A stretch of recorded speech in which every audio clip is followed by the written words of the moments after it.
Let me start with a story that haunts me to this day. Back when I was living in China, I remember a small business owner who ran a printing shop near my apartment. He wasn't rich by any means, but he was proud, a hustler who worked 12-hour days, 6 days a week, trying to build something honest. One day, the local fire inspector showed up, found some violations. Not safety violations, mind you. The real violation, the owner had not paid his monthly bribe. The next week, the shop was shut down permanently. That was the moment I realized something chilling. In China, corruption isn't just a bug, it's the entire operating system. Welcome to the first episode of my new series, The Collapse of Chinese Society. And today, we're starting with the most cancerous root of them all. How China became the most corrupt society on earth. Stick around, because what you'll see next will make your blood boil, and it will set the stage for what's coming in episode 2 of the Collapse of Chinese Society series. Let's get into it. Let's start at the top, because in China, corruption doesn't trickle down, it floods down. At the heart of this empire of rot is a group known as the Princelings, the sons and daughters of Communist Party royalty. These people aren't just well-connected kids, they're the ruling class. You think Western elites are bad. Imagine if the Bushes, the Clintons, the Trumps, and the Kennedys were all running the same one-party state. That's China. The children of top leaders are gifted positions in state-owned enterprises, handed billion-dollar contracts, and get foreign passports as a backup plan. They control banks, real estate, energy, tech, everything. Take Bo Guagua, for example, the playboy son of disgraced portfolio member Bo Xilai. While his father ran a corruption empire back home, Bo Guagua was living it up at Oxford and Harvard, driving luxury cars, attending elite parties, and flaunting wealth that couldn't be explained by any official salary. He was the poster child for Princling privilege. Xi Jinping's own family was found to have hundreds of millions in offshore assets. And that's the guy who says he's fighting corruption. In reality, he just made sure his enemies couldn't steal more than he could. Back in 2012, when Xi took power, he launched a so-called anti-corruption campaign. The headlines were dramatic. Over 4 million officials investigated. Some sentenced, some mysteriously died. But here's the uncomfortable truth. It wasn't a clean-up. It was a purge. The corrupt state, the disloyal, were destroyed. Royalists like Chen Ming'er, Cai Ji, Li Qiang promoted. But Bo Xilai, gone. Sun Zhencai, gone. Even Zhou Yongkang, one of the most powerful men in China, gone. Xi understood one thing. The best way to consolidate power is to pretend to fight corruption while making sure only your people get to benefit from it. This wasn't about justice. It was about control. And now zoom out of Zhongnanhai and into everyday China. This isn't just a top-down disease. It's everywhere. And it's inescapable. You want your kid into a decent school? That will be a red envelope. Your family member needs surgery in a public hospital? Better know someone or pay someone.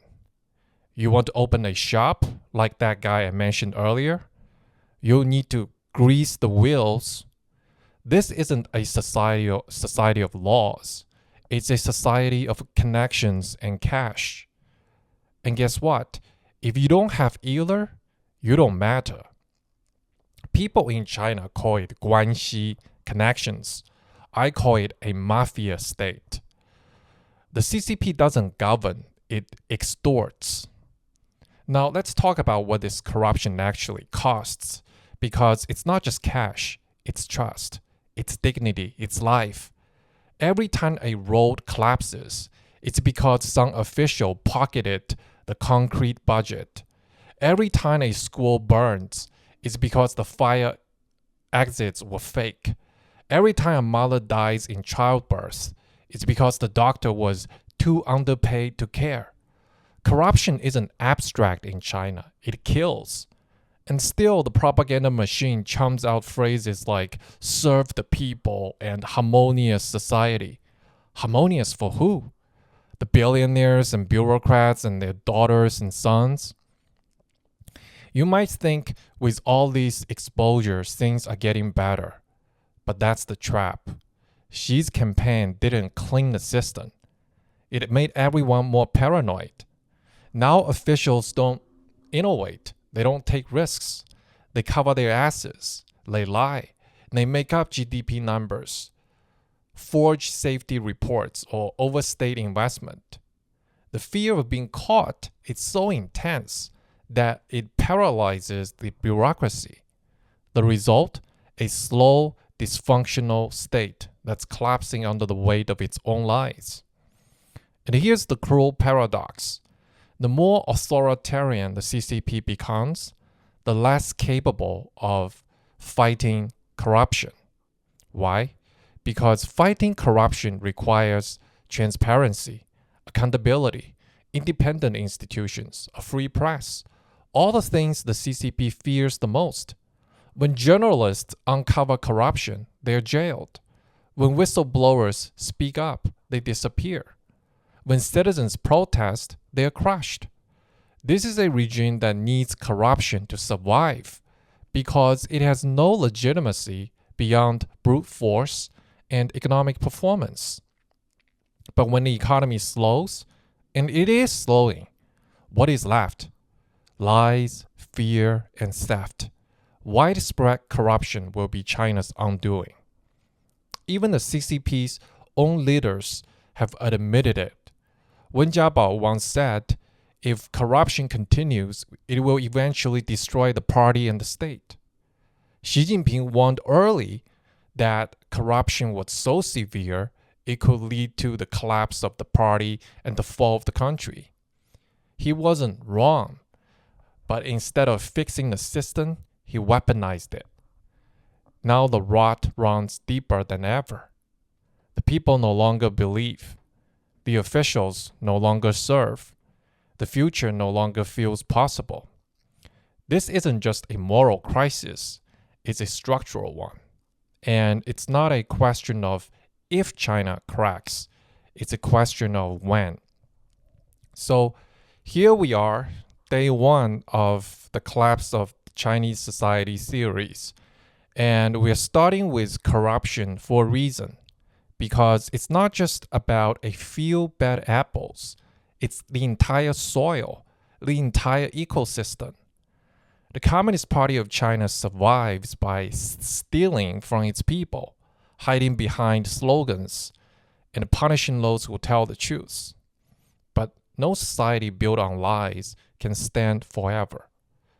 Next up in the series, we'll be talking about how China became the most fake society in the world. We'll dive into the lies, the illusions, the fake prosperity, the masks everyone wears. But first, I want to hear from you. Have you ever seen Chinese corruption up close? Do you think any country can survive when truth itself is for sale? Drop a comment below, share this with someone who still believes the CCP is just misunderstood, is taking corruption seriously. And if you're new here, welcome, subscribe, hit the bell, because this is just the beginning. China isn't rising, it is rotting.